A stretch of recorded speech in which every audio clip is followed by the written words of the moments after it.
Last minute changes. Number one. Yep, I can relate to that. You can? Absolutely. For the World Championship, I was making changes the night before the speech. No. Well, I was definitely making changes. Number two, never got to the point of being comfortable with the content. For the World Championship, I was not totally comfortable. You did not have enough time to internalize your speech. I'm right there with you. I mean,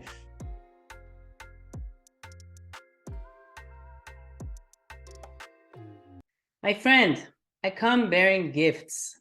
Let me explain. I am new to this public speaking world, and I've been competing because I've been interviewing a whole lot of world champion speakers, motivational speakers, and they always consistently say the same thing to me and to you.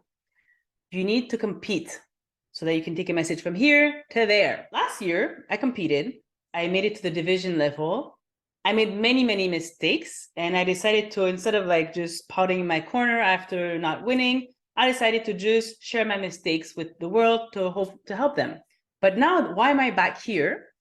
Because this year I was not going to compete. Okay, I had no intention. I'm extremely busy with my personal and professional life right now. I did not have time for this. But then, so brilliant, I think 2 weeks before the area level contest, I decided, let's see, maybe I can compete. Because I just got this urge, I had this message, and I came up with a message. I didn't like it, and then I created another one the week before the contest. Big mistake. You cannot just come up with a speech the week before the contest. It doesn't work like that. If you're a very, very seasoned speaker, then sure, of course, you can just show up there and nail the thing. But I am a new speaker. I don't get to just show up and come up with a speech the week before. It takes months, sometimes up to a year, to prepare a good message. It was a spur of the moment thing, and I did not expect much, but I repeated mistakes that I've made last year. Not only that, I'm in different speaking forums, and I'm realizing a lot of people are making the mistakes that I've made, because right now we're in contest season, and a lot of people are rehearsing their speeches, and the nerves are getting the best of them. And I'm seeing them not sleeping, making changes like the day before they compete. Those are all mistakes that I've made. But anyhow, I got together with my good friend Darryl Pace who is Darryl Pace, by the way, quickly. He is top 8 best speaker in the world from 2021. He's a very seasoned speaker, and he made it all the way to the finals. And he's sharing his own knowledge, and I'm sharing my little knowledge with you. If you're competing, or if you have a message and you want to share it, even if it's at your work or in a personal project or your own business, I feel you can learn a thing or two from this message as well. Not only if you're competing. Oh, one last little bonus. Check out this 8 tips from 8 world champion speakers. I interviewed a lot more than that, but at the time, that's what I put together. They share tips that can help you if you're trying to improve your message and maybe make it further in the contest. I've interviewed dozens of them by now. There's a lot more on my channel. Go check out my different interviews. If you have a speaker that you favor, that you admire, go check him out or her out, so that you can at least get some feedback from somebody who knows what they're talking about, because they've been there. Okay? I hope this will be helpful to you. Thank you so much. Enjoy, and good luck in your contest or whatever speech you'll be delivering. Bye. So I had done a whole post where I'm explaining 8 reasons why I believe I did not win at this level. So let's just go through it quickly. So I'll just cover everything. Last minute changes. Number one. Yep, I can relate to that. You can? Absolutely. Absolutely. For the World Championship, I was making changes the night before the speech. No. Well, you still nailed it. Well, I was definitely making changes. Number two, never got to the point of being comfortable with the content. For the World Championship, I was not totally comfortable. You did not have enough time to internalize your speech. I'm right there with you. I mean, I'm just resonating, vibing with you. This is all really good stuff. Oh, well, thank you for sharing. So I just realized you're not talking about Shomoto, you're talking about the finalist speech. Okay. Yes. Yes. Oh, which took you to the top 8, by the way. So that's the one where he delivered at the top 8 in the World Championship. So wow. Okay, so I guess I didn't make all this stuff up, but because had I known, because the thing is, I think it took you by surprise. You're not expecting to have a second prepared speech, right, Darryl? That's why you were not ready, right? Yeah. By that time, I knew I had to have a second speech. It's just that it's hard to come up with a really good speech. And so I didn't have that second speech, let's say, when I found out that I was going to the semifinals. Mm-hmm. And because of the slowness of my brain in producing a good speech, I did not have that great speech prepared by the time the World Championships came. Wow. Those are great tips for all the 30,000 some members that are competing this year. Have your second speech ready, y'all. Absolutely. Also, Ramona J. Smith had said the same thing when she made it in 2018 as a world champion. She was like, I think the night before she had to like put something together, and she actually won the championship. But it's just so much stress. Why do you want to put yourself through that? But so it was a rookie mistake, and I should have known, but because I kept getting changes, and at one point I should have just locked it, but it was not clear in my mind. Well, I wanted to make it better, so I kept working at it. The same morning of the contest, I was still figuring out what to do with myself. And so, yeah, definitely. So that's the one of the number one reasons why I did not make it, for sure. And by the way, I want to say this disclaimer. I'm not saying that if I would have done all those things, those 8 things properly, I would have won. Absolutely not, because there are too many variables that can impact somebody winning or not. But I know for sure, I did not make it because of those reasons on my end, because they all affected my confidence level and my delivery. Okay, the second one, stress got to me. So as I told you, for the area level, I was just trying to have fun, right?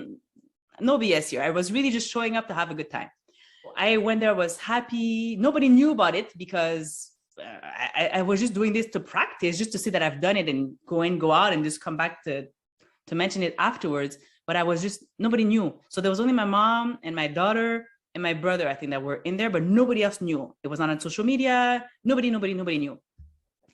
But this time, because I had helped to put a poster together, like a kind of video, a promo to display all the contestants. I wanted to promote because we wanted to get more people to come at the division, in my Division G contest. So I figured, oh, well, let me talk about it to people. I'm documenting my journey. So I started like going online, sharing stories. I'm going to be going, wish me luck. Da, da, da.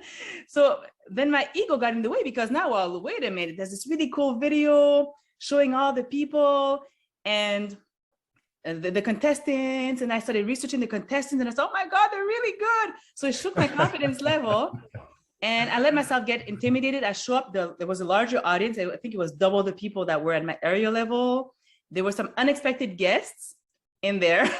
Nothing bad, but just people I did not expect to be there. So some family members, whatever, sent some invites to other people, and it was like, what is that person doing there? Like not necessarily the most positive people in the world, not the most uplifting, the ones that are there to, and I knew they were just there to like judge and criticize. So it really threw me off. So that's the stress got to me. Can you relate to that too, Darryl? Absolutely, I can relate to that. And yeah, I mean, putting yourself out there, hey, I admire you for doing that. Sometimes I keep my stuff a secret just so that people won't show up.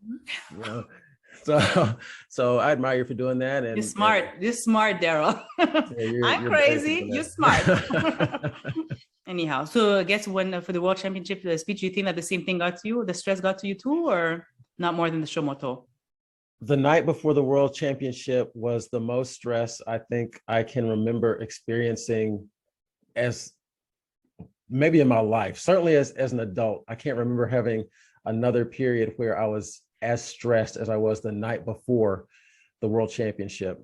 It was unbelievable. So I can definitely relate to you when it comes to the stress and larger audience, thrown off by some unexpected guests.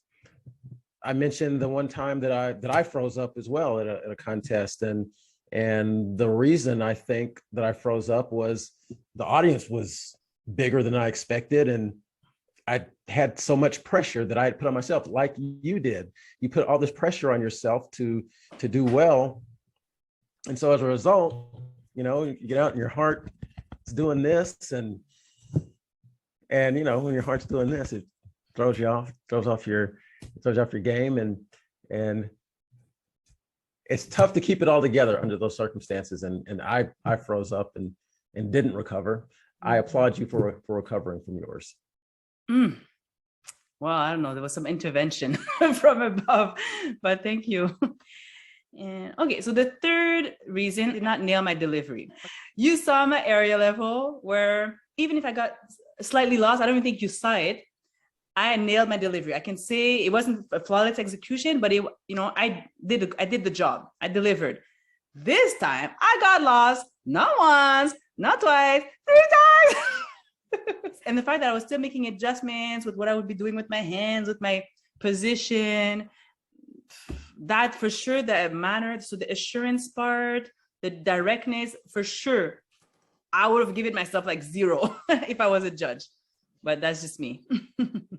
Anything you wanted to add about the delivery, Darryl? I was just thinking about getting lost, and hey, that definitely can happen.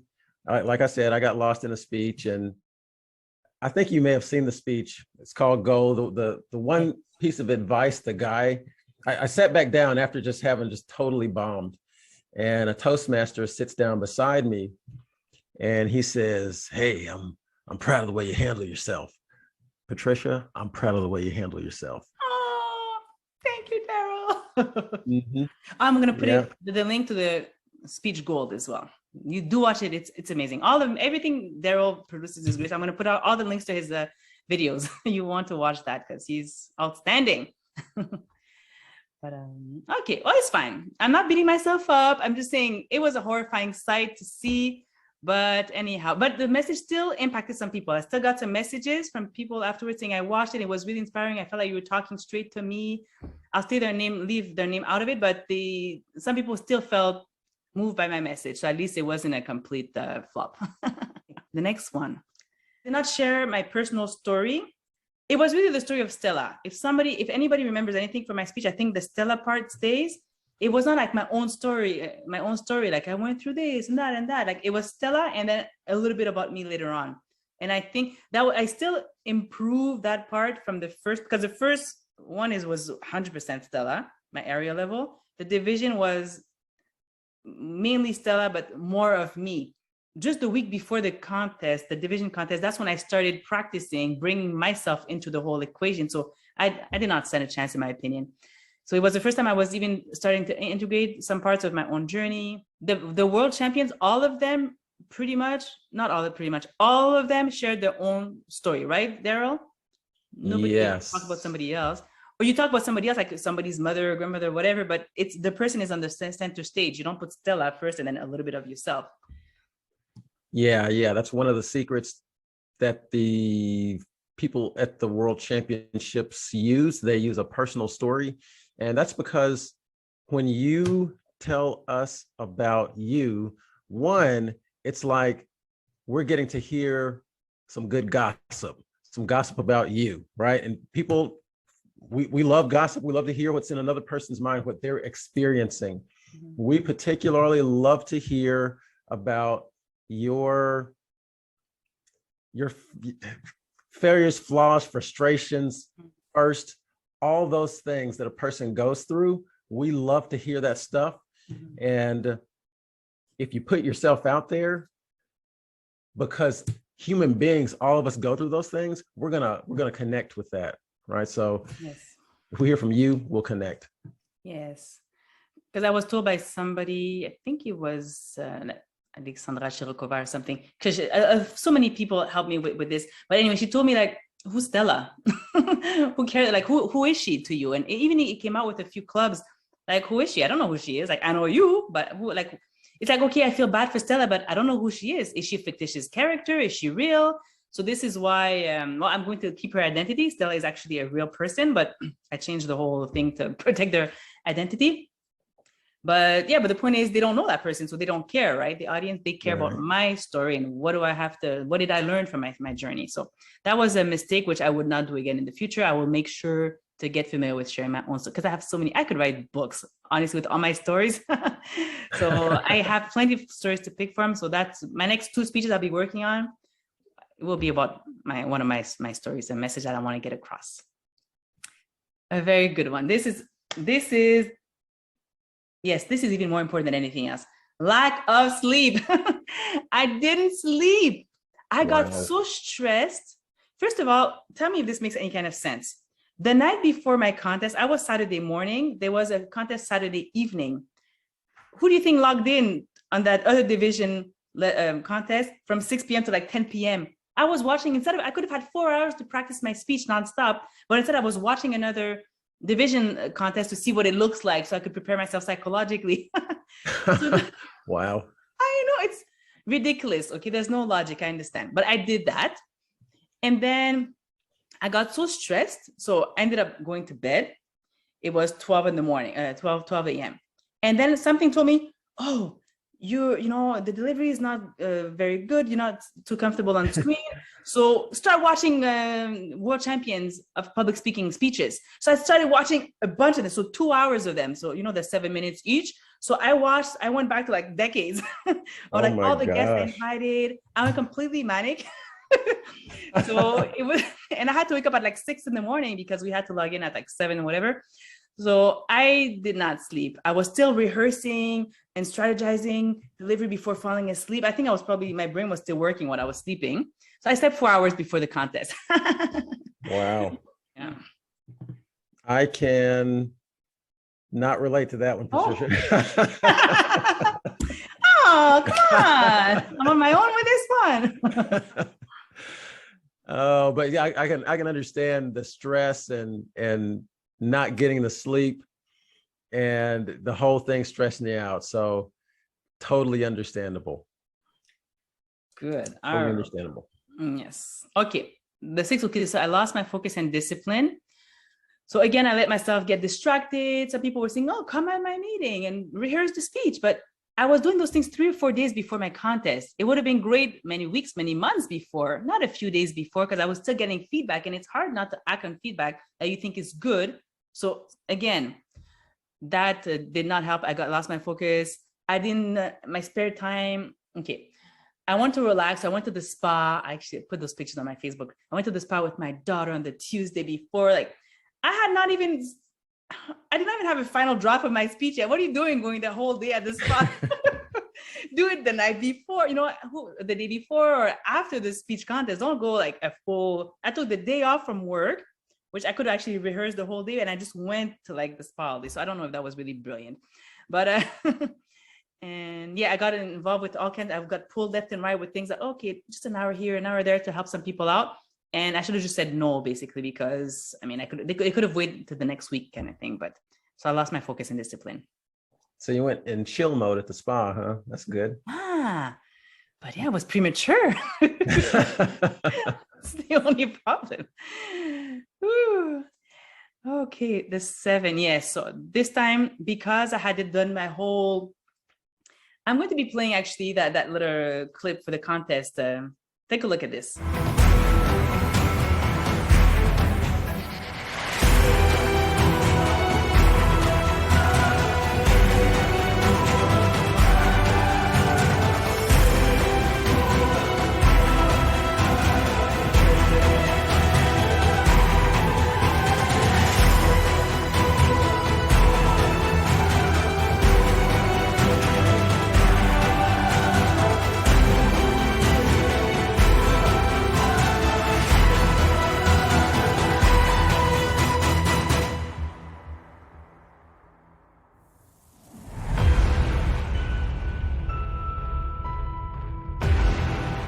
Okay, let's be honest. When you see all these amazing contestants and all the suspense, and it's like, I really got into the whole thing. And then I wanted to I'm a very competitive person. I was never all my life, but now in the last few years, I went through my healing journey, and now I'm like, not in a bad way, but I want to make it out. I want to fight. I'm very, very competitive. I've asked my daughter when we play cards, I I will never cheat, but I'm going to put all my effort and energy to win. So now I had my face in it, my whole followers, there were people cheering me and stuff like that. And so everybody's just looking. And of course, you don't want to look like a fool, you know? So now I finished opening my mouth and advertising this whole event. So I forgot that I was competing for growth and for fun. I let my ego and my pride get in the way, which completely magnified my stress level. And I lost my focus and discipline as a consequence. What kind of card games do you like to play, Patricia? Where do we begin? Oh, no, we have a few family games. I'll show you one day. 313, it's like things with sweets, and it's a lot of fun. I showed my daughter since she was 3 years old. We've been playing. It's a family game thing, and I love to play Monopoly Deal and guess what? Any board game. I just love to play, and I love to win. How about you, Darryl? Are you a card player? Simple card games like spades and stuff like that. Oh. And I love to play board games or just kind of family games like Uno or something like that. Yes. And you being competitive, when we come up to Canada, we're gonna do some battle. Yes, your family against my family. Yes. Are you competitive too, Darryl? Absolutely. Okay, well, I'm ready. Anytime. All right, last but not least, okay, let's be honest here. There were more experienced competitors, and I know it doesn't mean that I couldn't have beat some more experienced competitors, but they were good. All the contestants were phenomenal, and I'm a relatively new Toastmasters member. I mean, I had no pretension of being world champion, let's be honest, okay? And it's not to bring myself down, it's just, I have a lot to work on. I just joined the organization not so long ago, not even a year ago. And yes, I interview a lot of world champions and I get a lot of tips and tricks.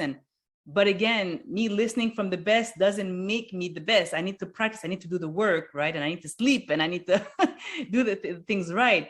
So anyway, they were phenomenal, solid contestants. They deserve to move on to the next level, and they knew what to do better than I did.